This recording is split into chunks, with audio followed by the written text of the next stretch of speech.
কাকি, তুমি যে এত মশলা বাছাই করছো, তা তুমি আজকে কি রান্না করবে? মশলাগুলো করছি তো, দেখো কি রান্না করি। মশলাগুলো আগে পিছাই নি, এবার মশলাটাকে দেখো মিক্সারে তুলবো। মশলাটা করে তারপরে দেখছি। কাকি, তুমি তো মশলাটা করে নিলে, এবার তুমি কি রান্না করবে? দেশি মুরগি রান্না করব। এই দেখো দেশি মুরগিটা দোকান থেকে কেটে নিয়ে এসেছে, এখন মশলাগুলো দিয়ে দেবো।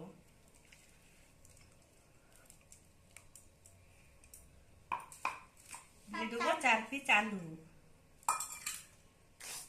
এখানে জিরের গুঁড়ো আছে, গরম মশলার গুঁড়ো, লবণ, হলুদ দিয়ে দেবো। দিয়ে দেবো সাদা কাঁচা সর্ষের তেল। এবার ভালো করে মেখে 10 মিনিটের জন্য রেখে দেবো।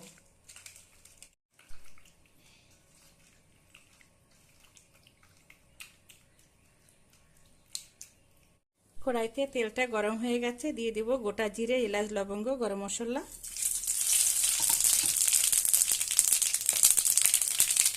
এবার দিয়ে দেবো মেখে রাখা মাংসটা, 10 মিনিট ধরে রেখে দিয়েছিলাম।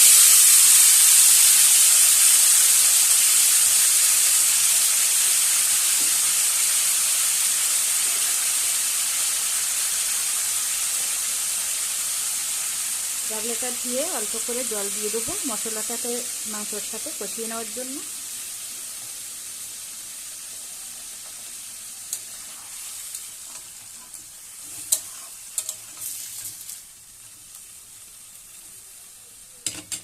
এবার ঢাকনা দিয়ে ঢেকে দেবো 10 মিনিটের জন্য। দিয়ে দিচ্ছি একটা তেজপাতা। তেজপাতাটা দেওয়া হয়ে গেছে, দেখো এবার মাংসটাকে খুব সুন্দরভাবে কিন্তু কষিয়ে নিয়েছি।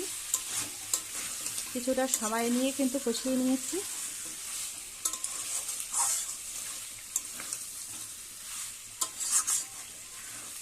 কালারটাও দেখো খুব সুন্দর এসছে।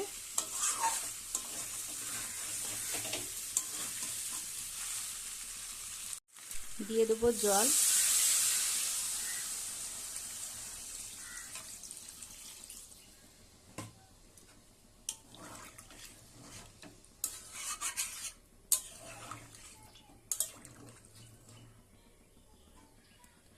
জলটা দিয়ে আবারও কিন্তু আমি ঢাকনা দিয়ে ঢেকে দেবো 10 মিনিটের জন্য।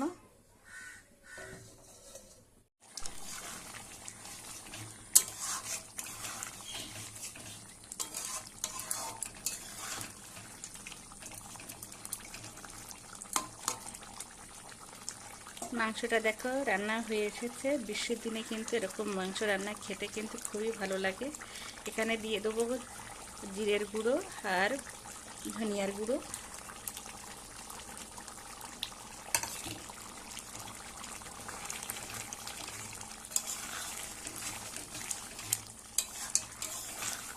এবার আমি মাংসটাকে নামিয়ে নেবো।